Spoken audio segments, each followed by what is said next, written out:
কোনো বড় নেতা এলাকা থেকে ফোন দিয়ে কোনো শিক্ষার্থীকে বাধ্য করা, এটা একটা ফেসিবাদী কায়দা। আজকে শত বছর ধরে যতগুলো সংকট তৈরি হয়েছে এগুলো সব কৃত্রিম সংকট। এটা হচ্ছে লিডারশিপের ফেলিওর, বিশ্ববিদ্যালয় পড়াশোনার অযোগ্যতা। ছাত্র রাজনীতি হবে আইডিয়ার ভিত্তিতে, ছাত্র রাজনীতি হবে প্রতিযোগিতা, ছাত্র রাজনীতি হবে মেধার প্রতিযোগিতা। যদি দেখেন আপনারা শিক্ষার্থী বান্ধব যতগুলো কাজ ক্যাম্পাসে সবচেয়ে বেশি কাজের সাথে আমরা জড়িত ছিলাম। আমরা বলেছি আমরা শিক্ষার্থীদের ডোর টু ডোর যেতে চাই, শিক্ষার্থীদের আকাঙ্ক্ষার কথা শুনতে চাই, শিক্ষার্থীদের প্রত্যাশাগুলো শুনতে চাই।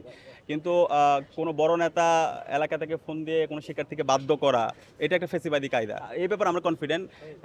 কেউ কাউকে ফোন দিয়ে ভোট দিতে বাধ্য করা অথবা হচ্ছে কাউকে পরিচিত করা, এই ধরনের যারা কাজ করতেছে আলটিমেটলি তারা নিজেদের ক্ষতি করতেছে। বিশ্ববিদ্যালয়ের শিক্ষার্থীরা সৎ, যোগ্য যে প্রার্থী তাকে ভোট দিয়ে তাকে নির্বাচিত করবে এবং আমরা বিশ্বাস করি ঐক্যবদ্ধ শিক্ষার্থী জোটের আমরা যারা আছি, বিশেষ করে যদি আমার কথা বলি, আমরা যে জুলাই বিপ্লব এবং জুলাই বিপ্লব পরবর্তী 1 বছর জুড়ে যে শিক্ষার্থী বান্ধব এবং ছাত্র বান্ধব কাজের সাথে আমরা জড়িত ছিলাম এবং আমাদের যে সততা, দক্ষতা এবং ইন্টিগ্রিটি আছে, শিক্ষার্থীরা আমাদের উপর আস্থা রাখবে এবং শিক্ষার্থীদের আমরা যখন প্রতিনিধিত্ব করার সুযোগ পাবো, শিক্ষার্থীদের যত সংকট আছে প্রত্যেকটা সংকটকে আমরা অ্যাড্রেস করব এবং তাদের যে স্বপ্নের ক্যাম্পাস, সেই স্বপ্নের ক্যাম্পাস বিনির্মাণ না হওয়ার পর্যন্ত আমরা থামবো না, আমরা আমাদের লড়াই চালিয়ে যাব। যদি দেখেন আপনারা শিক্ষার্থী বান্ধব যতগুলো কাজ ক্যাম্পাসে সবচেয়ে বেশি কাজের সাথে আমরা জড়িত ছিলাম।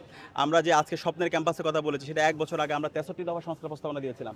সেই সংস্কার প্রস্তাবনাগুলোর একদম সব কিছুই ছিল এবং আমরা বলছি জুলাইয়ের শহীদদের আকাঙ্ক্ষাটাকে আমরা ছড়িয়ে দিতে চাই। জুলাইয়ের শহীদদের আকাঙ্ক্ষা বিনির্মাণ করা এবং শহীদ পরিবার, আহত পরিবারের কাছে যাওয়া, কালচারালি এটাকে রিলিভেন্ট করা এবং কালচারাল ফেসিবাদের বিরুদ্ধে প্রতিবাদ প্রতিরোধ জারি রাখা, সেই কাজের সাথে আমরা জড়িত ছিলাম। এবং বিশ্ববিদ্যালয়ের শিক্ষার্থীদের আবাসন সংকট নিয়ে, আমাদের ছাত্রীবন্ধুদের আবাসন সংকট নিয়ে, তাদের নিরাপত্তা নিয়ে আমরা দফা দেওয়া বিশ্ববিদ্যালয় প্রশাসনকে স্মারকলিপি দিয়েছি এবং এগুলো নিয়ে আমরা অ্যাক্টিভিজম করেছি, আমরা আমাদের ভয়েস রেজ করেছি। তো শিক্ষার্থী বান্ধব এবং ছাত্র বান্ধব সকল কাজের সাথে 1 বছর জুড়ে প্রতি মাসে, প্রতি সপ্তাহে আমাদের কাজ জারি ছিল। তো আমরা আশা করছি ইনশাআল্লাহ শিক্ষার্থীদের ম্যান্ডেট পেয়ে যখন আমরা তাদের প্রতিনিধিত্ব করার সুযোগ পাবো, আজকে শত বছর ধরে যতগুলো সংকট তৈরি হয়েছে এগুলো সব কৃত্রিম সংকট। এটা হচ্ছে লিডারশিপের ফেলিওর, বিশ্ববিদ্যালয় পড়াশোনার অযোগ্যতা। তো আমরা ফার্স্ট প্রায়োরিটি প্রথম মাসেই আমরা এই প্রত্যেকটা সংকটে আমরা অ্যাড্রেস করব।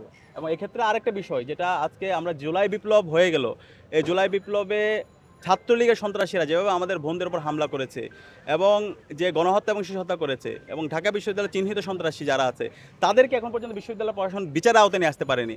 এবং এখানে অনেকগুলো হত্যাকাণ্ড, সাম্য হত্যাকাণ্ড থেকে শুরু করে এর আগে আবু বকর হত্যাকাণ্ড, অনেকগুলো হত্যাকাণ্ড হয়েছে, এগুলোর বিচারও বিশ্ববিদ্যালয় প্রশাসন করতে পারেনি। তো সেটা আমাদের ফার্স্ট কমিটমেন্ট। আমরা এই জুলাই বিপ্লবে এবং বিশ্ববিদ্যালয় 16 বছর ধরে যে ফেসিবাদ এবং যে ছাত্র নির্যাতন হয়েছে, প্রত্যেকটার বিচার আমরা বিশ্ববিদ্যালয় প্রশাসনকে করতে বাধ্য করব।